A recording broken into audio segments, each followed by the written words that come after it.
Olá! Hoje a nossa aula é sobre o cuidado farmacêutico em geriatria. E por que o cuidado farmacêutico em geriatria é uma necessidade? Quais os objetivos do farmacêutico ao realizar uma consulta farmacêutica com o idoso? Um dos objetivos é detectar e resolver PRMs e RNMs, ou seja, problemas relacionados aos medicamentos e resultados clínicos negativos associados ao medicamento. Também é função do farmacêutico prevenir esses problemas, tá? Além disso, elaborar ações educativas, aumentar a efetividade e a segurança do tratamento e melhorar a qualidade de vida do idoso. O objetivo principal do cuidado farmacêutico ou da atenção farmacêutica em geriatria é solucionar PRMs ou RNMs. Bom, um dos PRMs mais frequentes são as reações adversas. E quais são as reações adversas mais comuns em idosos? Nós temos, por exemplo, a agitação. A agitação, ela pode ser causada, por exemplo, pelo uso de benzodiazepínicos. O benzodiazepínico, tanto no idoso quanto na criança, ele pode ter um efeito chamado efeito paradoxal. Então, ao invés de causar uma tranquilização, ao invés de acalmar o indivíduo, ele pode causar agitação. Poderia ser, então, um exemplo de agitação decorrente de uma reação ao medicamento. As quedas, por exemplo, podem ser evidenciadas com o uso, por exemplo, de diuréticos, também de benzodiazepínicos, de antihipertensivos, tá? Então é importante a gente conhecer o medicamento que foi prescrito e quais as reações que esse medicamento ele pode ter no organismo do idoso. Também a depressão, por exemplo, a metildopa, que é um antihipertensivo, ela é um medicamento que pode ocasionar depressão, tá? A flunarizina também, né, que é um medicamento muito prescrito para o idoso, né, para a labirintite, a flunarizina, ela pode levar o idoso à depressão, ok? Uma outra reação adversa é a confusão mental. Por exemplo, nós temos aí como exemplo a selegilina. A selegilina, ela pode ser usada no tratamento do mal de Parkinson. Só que ela tem como um efeito adverso a confusão mental. Um outro efeito, né, uma outra reação adversa é a constipação intestinal. Lembrando que o idoso ele já tem uma tendência natural à constipação. E se ele utiliza um medicamento ou vários medicamentos que podem causar constipação, isso pode vir a ser um problema para esse idoso. Nós temos aí vários medicamentos que causam constipação. Nós vamos ver isso mais à frente, porque nós temos um tópico específico sobre esse tema. O CEP, que é o sintoma extrapiramidal, tá? O que é um sintoma extrapiramidal? Seria o Parkinson medicamentoso.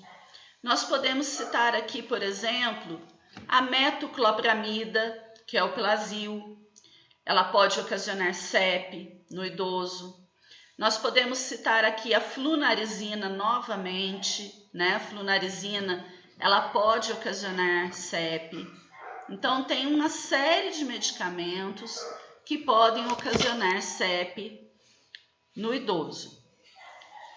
E a incontinência de esfíncteres, tanto a incontinência fecal quanto a incontinência urinária. No caso da incontinência urinária, nós podemos citar, por exemplo, os diuréticos que agravam essa situação.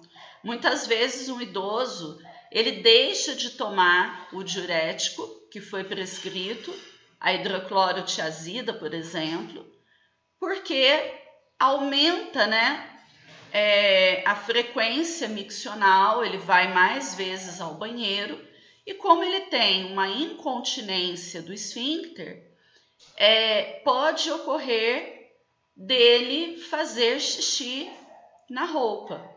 E isso vai causar um grande constrangimento para esse idoso.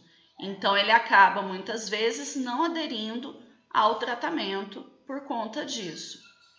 Em relação à incontinência fecal, nós temos, por exemplo, medicamentos que causam diarreia. E aí, se o idoso ele já tem uma incontinência fecal, ele tem uma dificuldade de controle do esfíncter, o que vai ocorrer? Ele pode não conseguir chegar ao banheiro a tempo. Então, por exemplo, aqui nós temos a metformina. A metformina, usada no tratamento do diabetes, ela pode ocasionar diarreia. E se o idoso ele já tem uma incontinência, fecal, ele tem uma incontinência do esfíncter, ele pode ter essa situação, então, agravada por conta da metformina.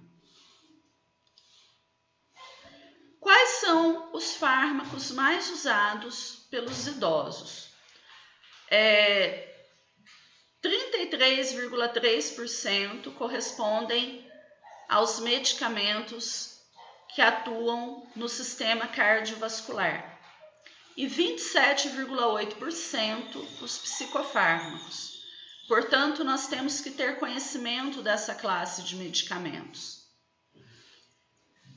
Bom, em 1998, o FDA ele criou uma subseção na bula dos medicamentos, criando então uma seção específica para os idosos. Então, é muito importante também que nós leiamos essa seção, as informações contidas nessa seção, porque são informações específicas para essa população, para essa faixa etária, ok? E quais as ações que podem ser desenvolvidas no âmbito do cuidado farmacêutico? O farmacêutico ele pode estabelecer critérios de seleção de medicamentos, principalmente se ele está no âmbito do SUS.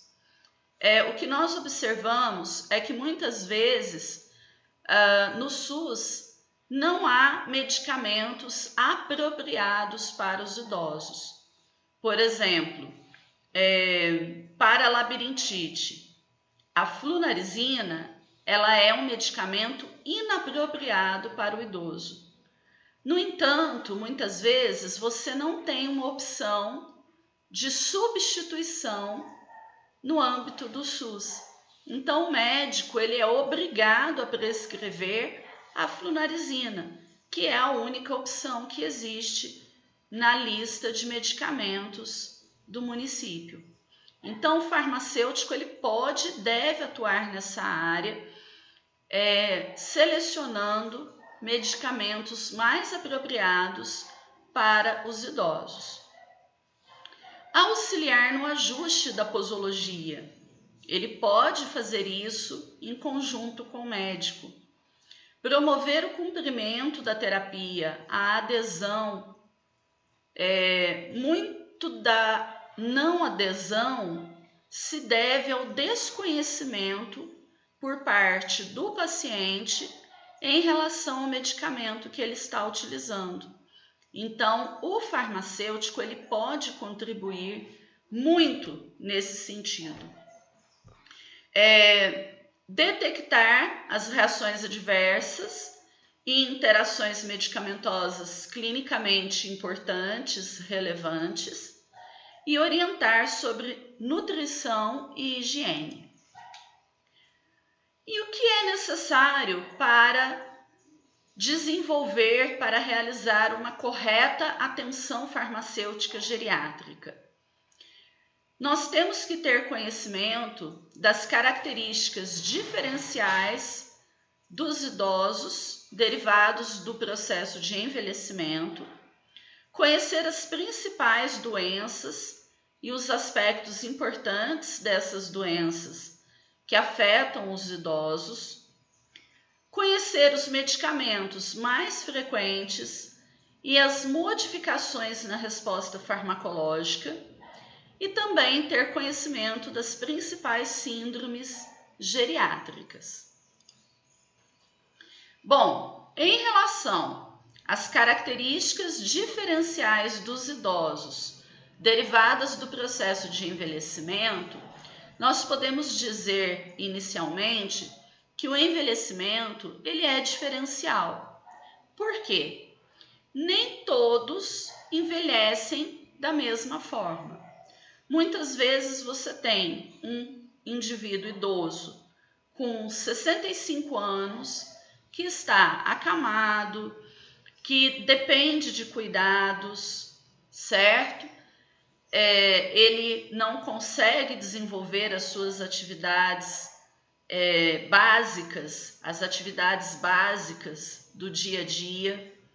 E você tem um idoso com 95 anos que está andando, que é relativamente ativo, que consegue, desenvolver as atividades básicas do dia a dia. Então, o envelhecimento ele é muito diferencial. Nem todas as pessoas envelhecem da mesma forma.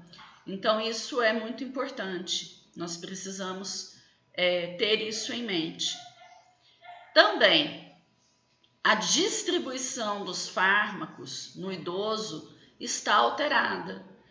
Eu não vou entrar em detalhes agora, porque nós vamos falar daqui a pouco da farmacocinética no idoso. Há uma diminuição da homeostasia interna e do processo de adaptação.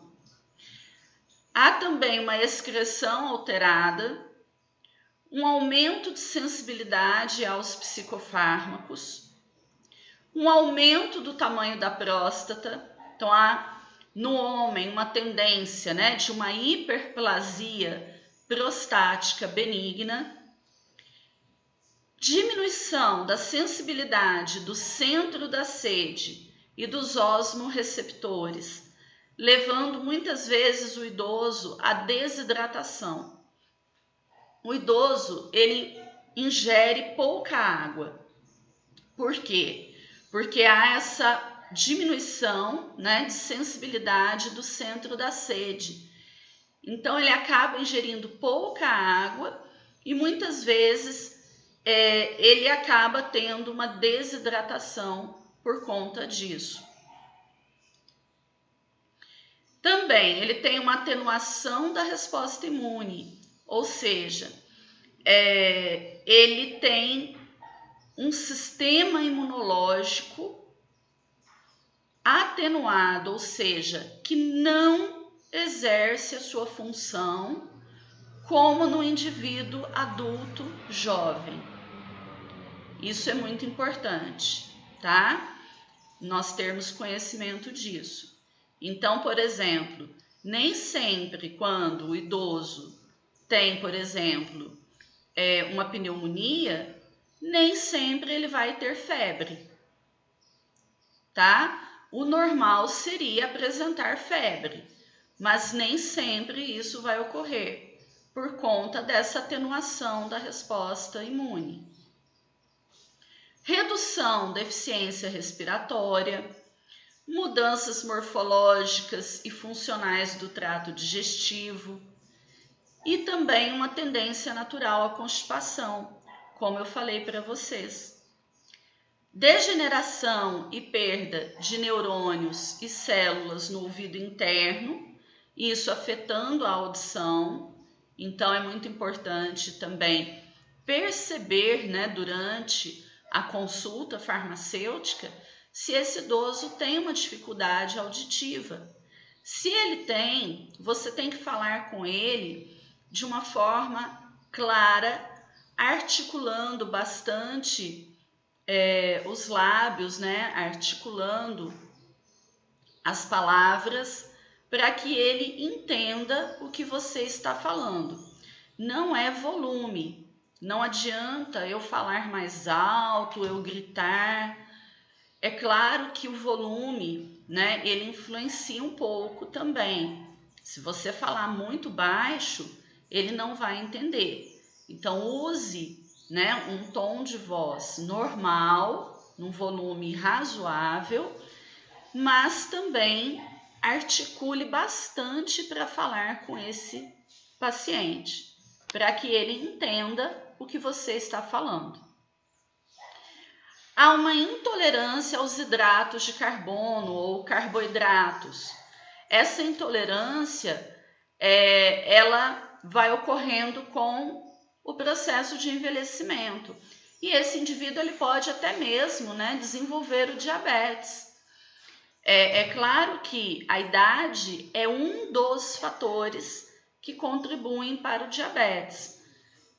Existem outros fatores, como o sedentarismo, a obesidade ou sobrepeso, o histórico familiar, enfim, uma série de fatores que contribuem, mas a idade é um desses fatores. Há uma diminuição da massa hepática e do fluxo sanguíneo hepático. E agora nós vamos falar das principais doenças que acometem o idoso. As doenças mais frequentes são as demências, tá? O mal de Alzheimer, a demência vascular, a demência por corpúsculos de Lewy.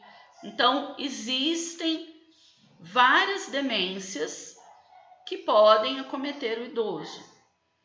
Doenças cardiovasculares, doenças do aparato locomotor. Então, esse indivíduo, ele pode apresentar uma artrite reumatoide, uma osteoartrose, ele pode apresentar, por exemplo, osteoporose e, dependendo do grau de osteoporose, ele pode ter uma queda e fratura de um osso.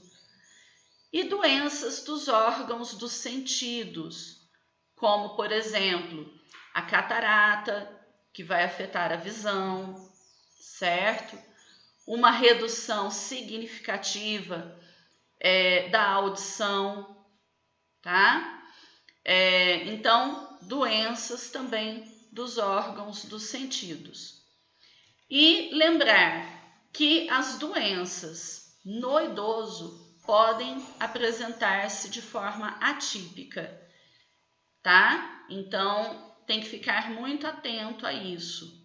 Muitas vezes, o idoso ele está apresentando uma doença e isso não é percebido por conta dessa atipia. Eu citei, por exemplo, o caso da pneumonia. O que nós esperamos, né, num quadro de pneumonia? Febre, tosse, dor no peito, dificuldade ao deglutir. Então, quando ele bebe, né, água, ele ingere água, ele sente um desconforto. Acontece que nem sempre isso vai ocorrer no idoso. Ele pode ter, né, sintomas atípicos. Então, é muito importante estar atento a isso. Bom, a doença no idoso, ela sofre influência de vários fatores. O isolamento pode levar à enfermidade, à penúria econômica, à dependência e incapacidade, né? O déficit cognitivo, ou seja, o que é cognição? A cognição envolve a memória, o raciocínio e o aprendizado. Então, um déficit cognitivo também pode contribuir. A situação afetiva pode contribuir. E o contrário também é verdadeiro. A doença pode levar também a um maior isolamento, a uma maior penúria econômica, pode levar a uma situação afetiva complicada. A doença pode levar à incapacidade e dependência, tá? Então, nós temos que considerar esses fatores também. Bom, e quando nós falamos de hospitalização, nós temos que levar em consideração o seguinte: a hospitalização, ela gera riscos, como, por exemplo, o risco de imobilização, de desnutrição e desidratação, o risco de quedas, o risco de incontinência urinária, de constipação, de reações adversas, porque muitas vezes o paciente que está hospitalizado, ele recebe muitos medicamentos, então há um risco grande de reações adversas. Também há o risco de deterioramento funcional, psíquico e ou social, e de confusão mental. Sem contar, não coloquei aqui, sem contar o risco de infecção hospitalar. Então, é importante ponderar muito antes de uma hospitalização, porque o idoso ele vai sofrer esses riscos. Bom, os medicamentos mais frequentes e as modificações na resposta farmacológica. Bom, aproximadamente, nós temos aqui alguns dados importantes, aproximadamente 80% dos idosos têm uma enfermidade crônica. 36% têm mais de 3 doenças crônicas. E isso aumenta tanto a possibilidade de reações adversas, como a possibilidade de interações medicamentosas, tá? Bom, e em relação, a essas alterações que vão ocorrer no idoso, quando falamos de farmacocinética, é importante falar da absorção, distribuição, metabolismo e excreção. E em relação à absorção, ocorre no idoso uma redução da produção de ácido gástrico, uma redução da taxa de esvaziamento gástrico, tá? Uma redução da motilidade gastrointestinal, uma redução do fluxo sanguíneo gastrointestinal e uma redução da absorção superficial. No entanto, essas alterações, elas não vão gerar um impacto clinicamente significante na absorção. É claro que existem exceções, há alguns medicamentos que podem ser afetados, sim, por essas alterações, mas em geral não vai causar um impacto significativo na absorção. Agora, em relação à distribuição, aí sim nós temos alterações importantes. Há uma diminuição da massa total do organismo, com aumento da porcentagem de gordura corporal e diminuição da porcentagem de água corporal. E também uma diminuição da albumina plasmática. Portanto, o processo de distribuição, ele pode ficar comprometido. Por exemplo, um fármaco que se liga muito a proteínas plasmáticas, ele se liga muito à albumina, por exemplo. Se eu tenho uma diminuição da albumina plasmática, o que vai acontecer?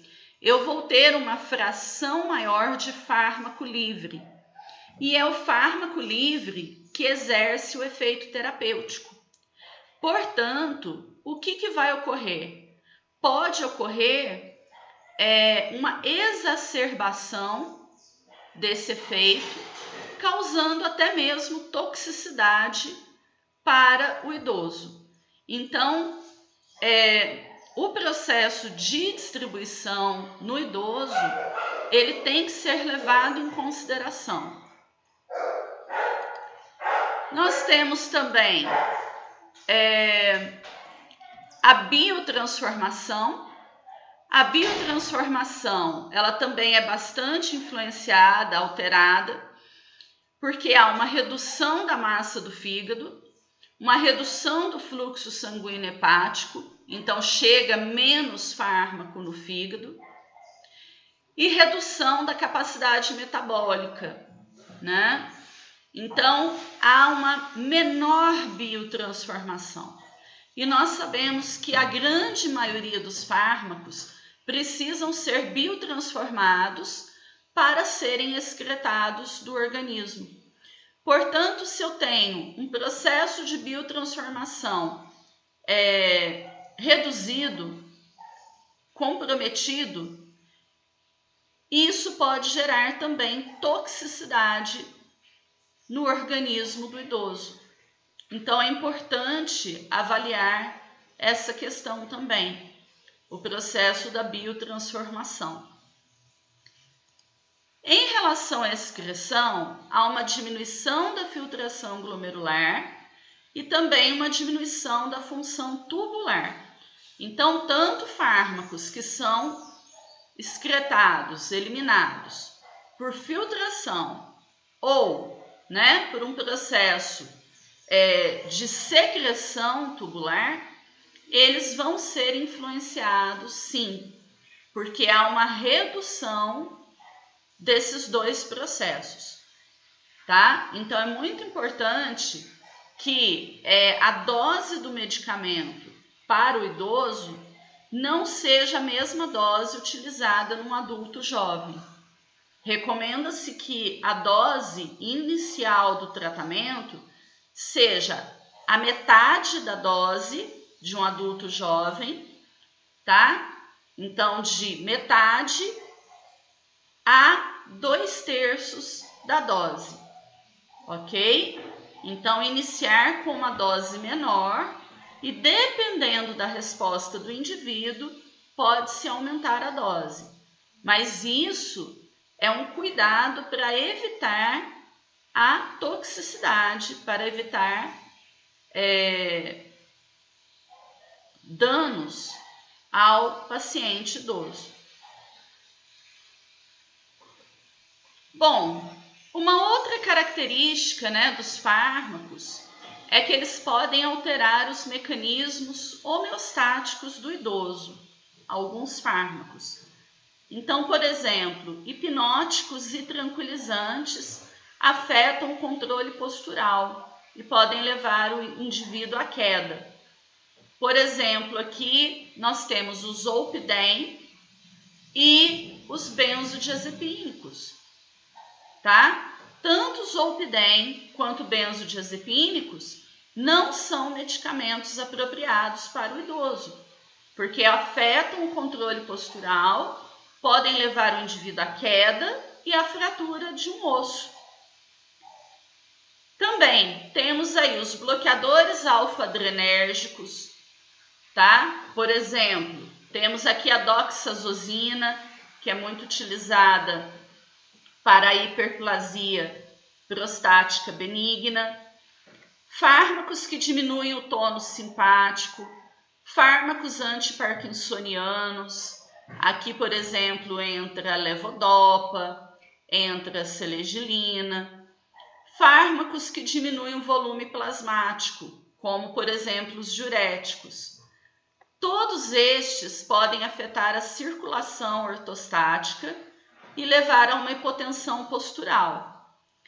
E a hipotensão postural pode levar à queda e o indivíduo pode ainda, decorrente da queda, ter a fratura de um osso.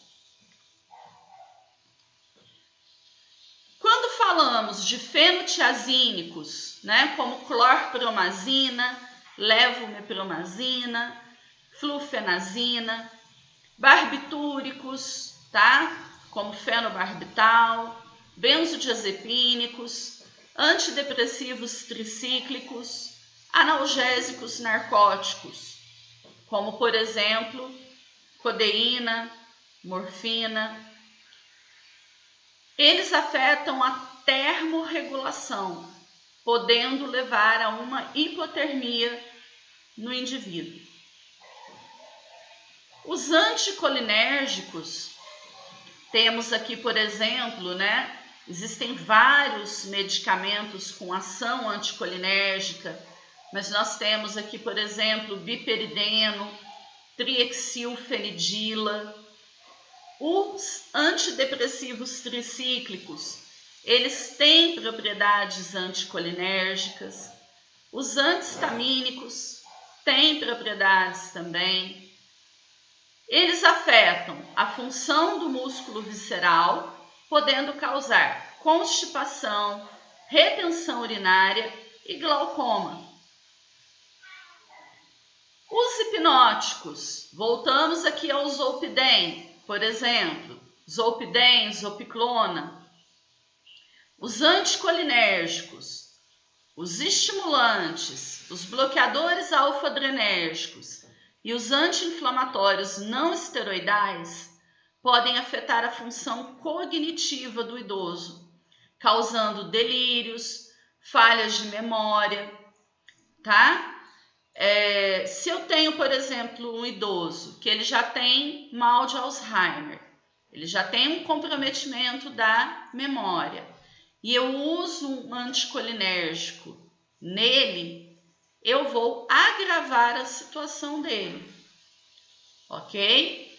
Se eu uso, por exemplo, nós falamos que os antidepressivos tricíclicos têm uma propriedade anticolinérgica.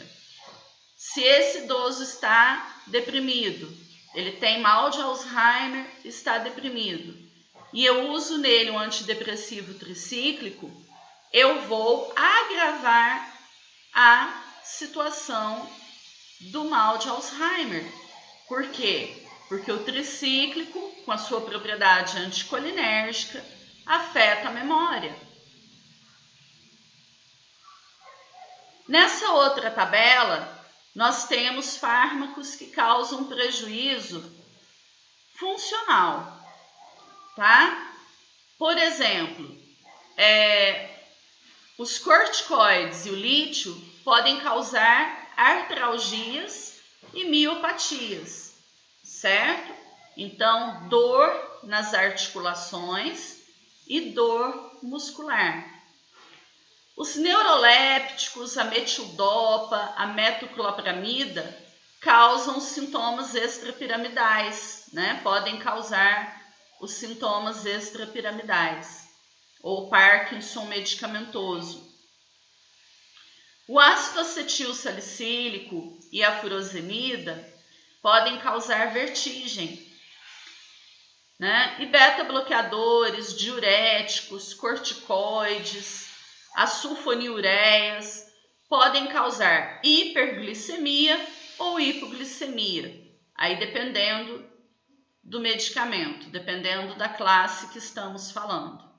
As sulfonilureias, por exemplo, a glibenclamida, a gliclazida, podem causar hipoglicemia, principalmente se utilizadas de forma incorreta ou se estiverem numa dose elevada. A metildopa, a flunarizina, né, causam depressão. Os corticoides e a fenitoína podem ocasionar osteoporose, osteomalácia. Os diuréticos podem levar a um desequilíbrio eletrolítico, tá? E metildopa, reserpina, benzodiazepínicos, amantadina, anticonvulsivantes podem também afetar a memória, ok? Bom, eu recomendo a leitura de um artigo que trata dos critérios de Beers para verificar quais medicamentos são inapropriados para os idosos. Nesses critérios, nós temos medicamentos que são realmente totalmente contraindicados para os idosos e temos medicamentos que você até pode utilizar, mas com muito cuidado e fazendo a monitorização, o acompanhamento desse idoso. Então, recomendo que vocês leiam sobre os critérios de Beers, tá? Já existe aí uma atualização desses critérios para que vocês tenham uma maior noção em relação aos medicamentos que podem ou não podem ser usados nos pacientes idosos, ok? Aqui eu vou citar um exemplo que pode sim ocorrer na prática. Muitas vezes, quando o paciente chega, ao invés dele ser avaliado como um todo, o médico ele avalia apenas o sintoma que ele está apresentando. E isso pode gerar todo esse processo que eu vou mostrar para vocês aqui. Bom, o idoso ele foi ao médico, tá? Se queixando de tontura. E aí, né, queixou-se de tontura e o médico então prescreveu flunarizina. Porque a flunarizina ela é indicada para labirintite. Então ele prescreve flunarizina. Após algum tempo, esse idoso ele começa a apresentar um tremor. Ele volta ao médico e o médico então, olha, o senhor tem doença de Parkinson. Nós vamos tratar com antiparkinsoniano. E aí ele prescreve um antiparkinsoniano. Pode ser a levodopa, pode ser a selegilina, tá? Todas duas podem dar alucinações e confusão mental. Aí o paciente volta. Olha, eu melhorei do tremor, porém agora, né, eu estou confuso, eu não falo coisa com coisa, eu estou tendo uns sintomas que eu não tinha. Aí o médico passa o quê? Um antipsicótico. Já que ele está tendo alucinação, já que ele está tendo confusão mental, ele passa o antipsicótico, como por exemplo o Haldol. Só que o Haldol, ele pode o quê? Ocasionar tremor, porque o Haldol é um antipsicótico que pode ocasionar sintomas extrapiramidais. E aí o tremor volta, o tremor retorna. Bom, aí o paciente indo ao médico, o médico pensa, bom, a doença de Parkinson evoluiu, não está controlada. E ele passa o biperideno, que é o Akineton. O biperideno, ele combate os sintomas extrapiramidais, ele combate o tremor, tá? Só que o biperideno, ele é um anticolinérgico. Ele é um anticolinérgico. E o anticolinérgico, ele causa o quê? Déficit cognitivo. Ele pode alterar a memória. E aí o médico, então, nossa, piorou a doença de Alzheimer. Certo? Porque vamos voltar aqui.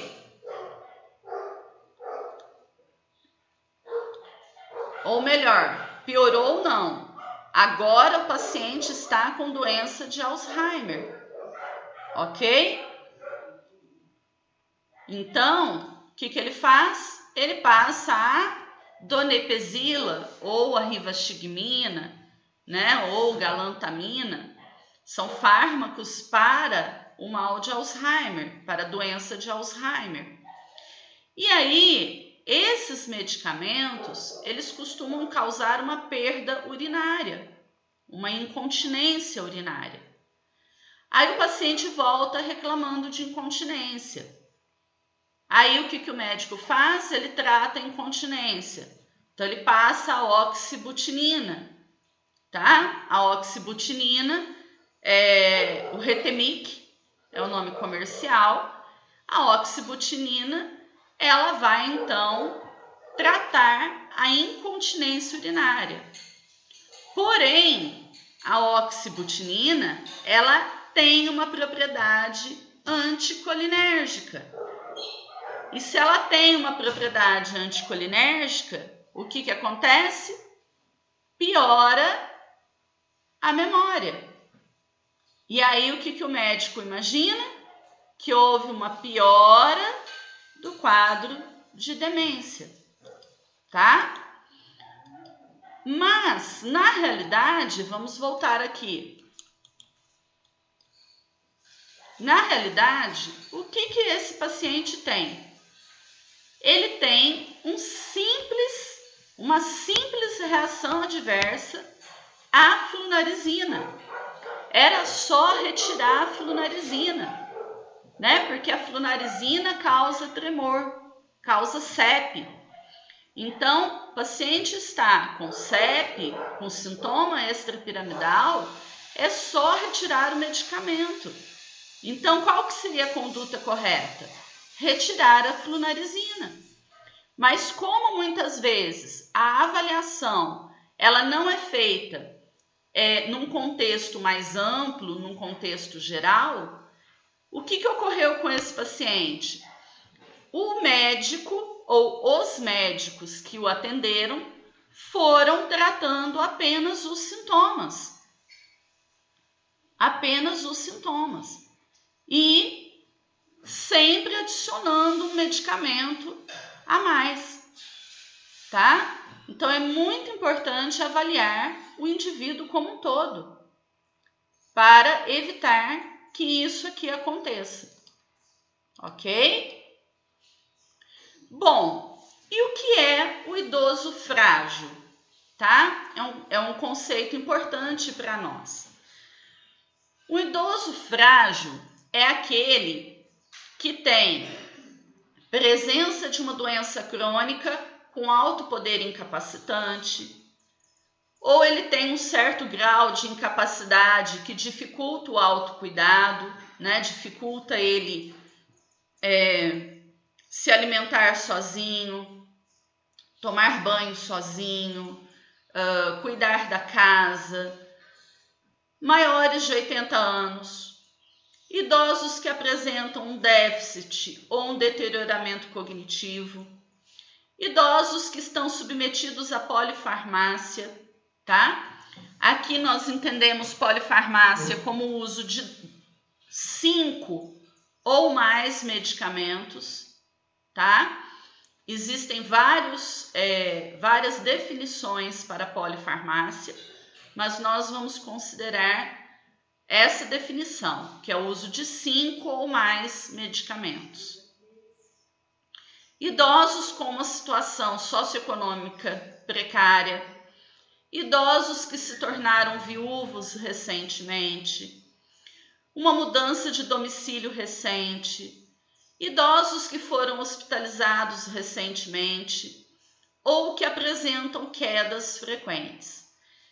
Esse idoso, ele é considerado idoso frágil, ele precisa de uma maior atenção, ele precisa ser acompanhado e, principalmente, a família precisa ser envolvida no tratamento e ele precisa de cuidado, ele precisa ser cuidado. Então, a família precisa se responsabilizar em relação ao tratamento desse idoso. Bom, nós vamos encerrar essa aula por aqui. Em breve eu vou gravar mais um vídeo para vocês falando das síndromes geriátricas, ok? Para não ficar muito cansativo, né, o vídeo não ficar muito longo, então eu vou gravar um novo vídeo, né? A continuação dessa aula, tá bom? Até mais e obrigada!